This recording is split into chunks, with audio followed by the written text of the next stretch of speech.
നമസ്കാരം. വാസ്തുഗൃഹത്തിൻ്റെ കോഴ്സുകളെക്കുറിച്ചുള്ള ചോദ്യങ്ങൾ വരുന്നുണ്ട്. അപ്പം എല്ലാവരും ചോദിക്കുന്ന ഒരു കോമൺ ചോദ്യം അതിൻ്റെ സിലബസ് എന്താണെന്ന്. അപ്പോൾ അതിൻ്റെ ഒരു ചെറിയൊരു ആമുഖമാണ് ഞാൻ പറയുന്നത്. സിലബസ് നമ്മളിപ്പോൾ ഇതിനെ 9 മോഡ്യൂളായിട്ടാണ് തിരിച്ചിരിക്കുന്നത്. ആ 9 മോഡ്യൂളിൽ ഓരോ മോഡ്യൂളിലും എന്താണ്, ഇപ്പോൾ ശരിക്കും പറഞ്ഞാൽ ടോട്ടൽ 50 മണിക്കൂറാണ് നമ്മൾ കോഴ്സ് വരുന്നത്. അപ്പോൾ അതിനകത്ത് 9 മോഡ്യൂളായിട്ട് തിരിക്കുമ്പോൾ അതിൽ ആദ്യത്തെ മോഡ്യൂളിൽ നമ്മൾ വാസ്തുശാസ്ത്രത്തിൻ്റെ ഉത്ഭവം, അതിൻ്റെ ചരിത്രം, ഇങ്ങനെയുള്ള കാര്യങ്ങൾ, അത് ഒറിജിൻ അല്ലെങ്കിൽ ഹിസ്റ്ററി എന്ന് പറയില്ല, എവല്യൂഷൻ ഓഫ് വാസ്തു എന്നൊക്കെ പറയാം. എങ്ങനെയാണ് വാസ്തുശാസ്ത്രം ഉടലെടുത്തത് എന്നുള്ളതിനെക്കുറിച്ചുള്ളതൊക്കെയാണ് ആദ്യത്തെ മോഡ്യൂളിൽ പറയുന്നത്. പിന്നെ അതുപോലെ വാസ്തു ഫെങ്ഷുയി തമ്മിലുള്ള വ്യത്യാസം, ഇങ്ങനെയുള്ള ഒരു കോമൺ ഒരു കാര്യങ്ങൾ നമ്മൾ ഇതിനകത്ത് ആദ്യത്തെ മോഡ്യൂളിൽ പഠിക്കും.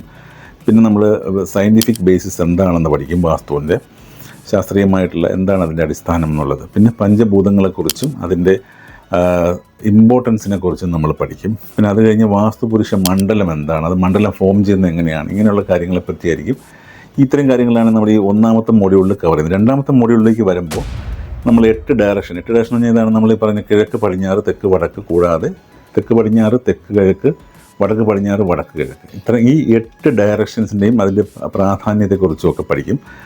അത് കഴിഞ്ഞിട്ട് ഇമ്പോർട്ടൻസ് ഓഫ് ഓറിയൻറ്റേഷൻ, സ്ലോപ്പ്, ഈ ഓറിയൻറ്റേഷൻ ചെയ്യുന്നതിൽ ശ്രദ്ധിക്കേണ്ട കാര്യങ്ങൾ എങ്ങനെയാണ്, അതുപോലെ ഈ സ്ലോപ്പുകൾ എങ്ങനെയാണ് വരുന്നത്, ആ സ്ലോപ്പുകളുടെ പ്രാധാന്യങ്ങൾ എന്തൊക്കെയാണ്, ഇങ്ങനെയുള്ള കാര്യങ്ങളെ പറ്റിയാണ് രണ്ടാമത് പഠിക്കുന്നത്. പിന്നെ ഉള്ളത് ഒരു പ്ലോട്ട് സെലക്ട് ചെയ്യുന്നത് എങ്ങനെയാണ്, അതിൻ്റെ സൈസ് ഷേപ്പ് എല്ലാം വെച്ചിട്ട് പ്ലോട്ട് എങ്ങനെ സെലക്ട് ചെയ്യണം, അതുപോലെ എനർജി ഫ്ലോ എങ്ങനെയാണ്, ഈ കോസ്മിക് ഗ്രിഡ് എന്ന് പറയുന്നത് എങ്ങനെ വർക്ക് ചെയ്യുന്നു എന്നൊക്കെ ഉള്ളത് പഠിക്കും. അത് കഴിഞ്ഞിട്ട് സൂര്യപ്രകാശം, പിന്നെ അതുപോലെ കാന്തിക മാഗ്നറ്റിക് എനർജി, പിന്നെ കാറ്റ്, ഇങ്ങനെയുള്ള കാര്യങ്ങളെ എങ്ങനെ കൃത്യമായിട്ട് നമ്മളൊരു പ്ലാനിലേക്ക് ഏകോപിപ്പിച്ച് കൊണ്ടുവരണം എന്നുള്ളതിനെ പറ്റി പഠിക്കും. മോഡ്യൂൾ 3ലേക്ക് വരുമ്പോൾ നമ്മൾ പ്ലാനിങ് ഡിസൈനാണ്, സൈറ്റ് പ്ലാനിങ് ഡിസൈൻ. അപ്പോൾ ഐഡിയലായിട്ടൊരു ഹൗസ് എങ്ങനെ ഡിസൈൻ ചെയ്യണം വാസ്തുപ്രകാരം. സോണിങ് എന്ന് ഉദ്ദേശിക്കുന്നത് പ്ലേസ്മെൻറ്റാണ്, അതായത് കിച്ചൺ എവിടെയാണ്, അല്ലെങ്കിൽ പൂജാമുറി എവിടെയാണ്, അല്ലെങ്കിൽ സ്റ്റെയർ കേസ് എവിടെ വരണം, ഇങ്ങനെയൊക്കെയുള്ള കാര്യങ്ങളെ പറ്റിയാണ് നമ്മൾ പഠിക്കുന്നത്. അത് കഴിഞ്ഞിട്ട് പ്ലേസ്മെൻറ്റ് ഓഫ് ഡോർ എങ്ങനെ പ്ലേസ് ചെയ്യാം, വിൻഡോ എങ്ങനെ പ്ലേസ് ചെയ്യാം, സ്റ്റെയർ കേസ് എങ്ങനെ പ്ലേസ് ചെയ്യാം, ഇങ്ങനെയുള്ള കാര്യങ്ങളെക്കുറിച്ചൊക്കെയാണ് നമ്മൾ ഈ പറഞ്ഞ ഈ മോഡ്യൂൾ 3യിൽ വരുമ്പോൾ. പിന്നെ ബൗണ്ടറി വാള്, ഗേറ്റ്, ബോർവെല്ല്, സെപ്റ്റിക് ടാങ്ക്, അതുപോലെ സം ടാങ്ക്, പിന്നെ നമ്മൾ ഈ പറയുന്ന ഇങ്ങനെയുള്ള ഔട്ട്സൈഡ് കാര്യങ്ങളെക്കുറിച്ചുള്ള ഒരു ഇതും നമ്മളിതിനകത്ത് പറയും. പിന്നെ അത് കഴിഞ്ഞിട്ട് ഹൈറ്റ് വേരിയേഷൻസ് എങ്ങനെയാണ്, ലെവൽ പ്ലാനിങ് എങ്ങനെയാണ്, ഇങ്ങനെയുള്ള കാര്യങ്ങൾ പറയും. പിന്നെ മോഡ്യൂൾ 4ലേക്ക് വരുമ്പോൾ നമ്മൾ വാസ്തുശാസ്ത്രത്തിൻ്റെ ഡീറ്റെയിലേക്ക് പോകുന്ന സമയത്ത് നമ്മൾ അപ്പാർട്ട്മെൻറ്റ്, വീട്ടിൽ എങ്ങനെയാണ് വാസ്തു നമ്മൾ കറക്റ്റായിട്ട് ഏകോപിപ്പിച്ച് കൊണ്ടുവരേണ്ടതെന്നുള്ളതും, പിന്നെ റെമഡീസ് എങ്ങനെയാണ്, ഇപ്പോൾ അഥവാ തന്നെ ഏകോപിപ്പിച്ച് വന്നില്ല എന്നുണ്ടെങ്കിൽ എങ്ങനെയാണ് റെമഡി എന്നുള്ളത് പറയും. പിന്നെ എക്സ്റ്റൻഷൻസ്, കട്ട്സ്, ഇങ്ങനെയുള്ള കാര്യങ്ങളുടെ എഫക്റ്റ്, റെക്ടിഫിക്കേഷൻ. പിന്നെ ഫ്ലാറ്റ് ഡിസൈൻ ചെയ്യുന്ന അല്ലെങ്കിൽ വലിയ വലിയ ബിൽഡിങ്ങുകൾ ഡിസൈൻ ചെയ്യുമ്പോൾ എങ്ങനെയാണ് വാസ്തു നമുക്ക് ഇൻകോപ്പറേറ്റ് ചെയ്യാൻ പറ്റുന്നത്. പിന്നെ അതുപോലെ എൻട്രി ഡോറ്, എഫക്റ്റ് ഓഫ് വാസ്തു വാസ്തുദോഷത്തിനെ കുറിച്ചൊക്കെ നമ്മൾ പഠിക്കും. അത് കഴിഞ്ഞ് മോഡ്യൂൾ 5ലേക്ക് വരുമ്പോൾ നമ്മൾ കൊമേഴ്ഷ്യൽ സ്പേസുകളിൽ കിടക്കുകയാണ്. അപ്പം ഹോട്ടൽ, ഹോസ്പിറ്റൽ, സ്കൂൾ, ഓഫീസ്, ഇങ്ങനെയുള്ള സ്ഥലങ്ങളിലെ വാസ്തു എങ്ങനെയാണ് നമ്മൾ ശ്രദ്ധിക്കേണ്ടതെന്നുള്ളത്.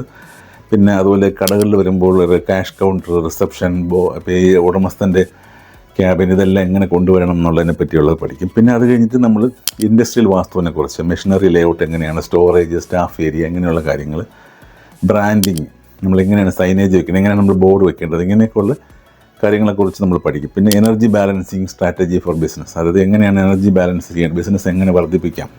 6ാമത്തെ മോഡ്യൂളിലേക്ക് വരുമ്പോൾ ടോട്ടലി റെമഡീസും കറക്ഷൻസും ആണ്. അപ്പം നമ്മൾ ഡിമോളിഷൻ ചെയ്തുകൊണ്ടുള്ള റെമഡീസ്, ഡിമോളിഷൻ ചെയ്യാതെയുള്ള റെമഡീസ്, അതെങ്ങനെ ഈസി ആയിട്ട് ചെയ്യാൻ പറ്റും, ചിലവ് കുറച്ച രീതിയിൽ എങ്ങനെ ചെയ്യാൻ പറ്റും, പ്ലാന്റ് മെറ്റൽ കറക്ഷൻ, യന്ത്രാസ് കറക്ഷൻ, ഇങ്ങനെയുള്ള കാര്യങ്ങൾ, സോൾട്ട് ആൻഡ് വാട്ടർ തെറാപ്പി, അതായത് എങ്ങനെയാണ് എനർജി ബാലൻസിന് വേണ്ടി നമ്മൾ നേരത്തെ ഞാൻ ചില വീഡിയോസിലൊക്കെ പറയുന്ന കാര്യങ്ങൾ കുറച്ച് ഡീറ്റെയിൽ ആയിട്ട് നിങ്ങളത് പഠിക്കും. പിന്നെ സ്പേസ് ക്ലെൻസിങ് എങ്ങനെയാണ് ചെയ്യേണ്ടത്, അതിൻ്റെ ടെക്നിക്സ് എങ്ങനെയാണ്.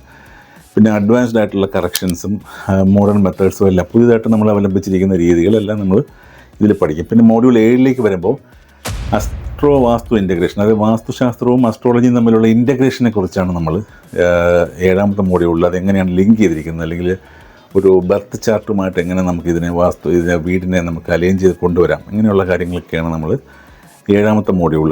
8ാമത്തെ മോഡ്യൂളിലേക്ക് വരുമ്പോൾ ഫീൽഡ് പ്രാക്ടീസ്, കേസ് സ്റ്റഡികളാണ്. കൂടുതലും നമ്മൾ കേസ് സ്റ്റഡിയെ വെച്ചിട്ട് എങ്ങനെയാണ്, ഇപ്പോൾ ഞാൻ ചെയ്തിട്ടുള്ള ഒരു 100ഓളം കേസ് സ്റ്റഡികൾ ഞാൻ അതിനകത്ത് ഉൾക്കൊള്ളിച്ചിട്ടുണ്ട്. 100ഓളം കേസ് സ്റ്റഡികളെ പറ്റി പറയും, എന്തൊക്കെയാണ് ഇങ്ങനത്തെ കേസുകൾ, എന്തൊക്കെയായിരുന്നു ഡിഫക്റ്റ്, എന്തൊക്കെയായിരുന്നു, അതിങ്ങനെ പരിഹരിച്ചു കൊടുത്തു എന്നൊക്കെയുള്ള കാര്യങ്ങൾ ഈ മോഡ്യൂൾ 8ൽ പറയും. മോഡ്യൂൾ 9ലേക്ക് വരുമ്പോൾ നമ്മൾ അസസ്മെൻറ്റ്, അതായത് സർട്ടിഫിക്കേഷൻ, അത് ശരിക്കും പറഞ്ഞാൽ ഈ കോഴ്സിൻ്റെ ഏറ്റവും വളരെ പ്രധാനപ്പെട്ട പാർട്ടാണ്. പലരും സ്കിപ്പ് ചെയ്ത് പോകുന്നൊരു പാർട്ടാണ്. കാര്യം എന്ന് വെച്ചാൽ അവർക്ക് ഈ പഠിക്കാൻ, അത് പരീക്ഷ എഴുതാൻ വയ്യ എന്നൊക്കെ പറഞ്ഞിട്ട് അങ്ങനെ പോകും. പക്ഷേ ഈ അസസ്മെൻറ്റ് വളരെ ഇമ്പോർട്ടൻ്റ് ആണ്. ഇതെങ്ങനെ നിങ്ങൾ എത്രമാത്രം ഇത് മനസ്സിലാക്കി അത് ഈ അസസ്മെൻറ്റ് പാർട്ടാണ് നമ്മൾ മൊഡ്യൂൾ 9 വരുന്നത്. ഇതെല്ലാം കൂടെ നമ്മൾ 25 ദിവസം 2 മണിക്കൂർ വെച്ച് അങ്ങനെ 50 മണിക്കൂറാണ് കോഴ്സ് ഷെഡ്യൂൾ ചെയ്തിരിക്കുന്നത്. കോഴ്സിൽ താല്പര്യമുള്ളവർ എത്രയും വേഗം ജോയിൻ ചെയ്യുക. കാര്യം എന്ന് പറഞ്ഞാൽ നിങ്ങൾക്ക് ഞാൻ വളരെ ലിമിറ്റഡ് ആയിട്ടുള്ള സീറ്റുകളെ കൊടുത്തിട്ടുള്ളൂ. കാര്യം എനിക്ക് ഫേസ് ടു ഫേസ് ഇൻട്രാക്ട് ചെയ്തിട്ടുള്ള പഠനമായതുകൊണ്ട് ഒരുപാട് ആൾക്കാരെ ഉൾപ്പെടുത്താൻ പറ്റില്ല. വളരെ ലിമിറ്റഡ് ആയിട്ട് സീറ്റുകളോട് എത്രയും വേഗം നിങ്ങളുടെ സീറ്റുകൾ ഉറപ്പാക്കുക. ഈ 4ാമത്തെ ബാച്ചാണ് ഇതിനു മുമ്പ് 3 ബാച്ച് വളരെ സക്സസ്ഫുള്ളായിട്ട് പോയതാണ്. അപ്പോൾ അതുകൊണ്ട് ഈ 4ാമത്തെ ബാച്ചിൽ നല്ല സ്റ്റുഡൻസിനെ, അതായത് വാസ്തുശാസ്ത്രത്തിനെ വളരെ ആത്മാർത്ഥമായിട്ട് സമീപിക്കാൻ ആഗ്രഹിക്കുന്ന സ്റ്റുഡൻസിനെ ഞാൻ പ്രതീക്ഷിക്കുന്നു. ഇത്രയും പറഞ്ഞുകൊണ്ട് നിർത്തട്ടെ. നന്ദി, നമസ്കാരം.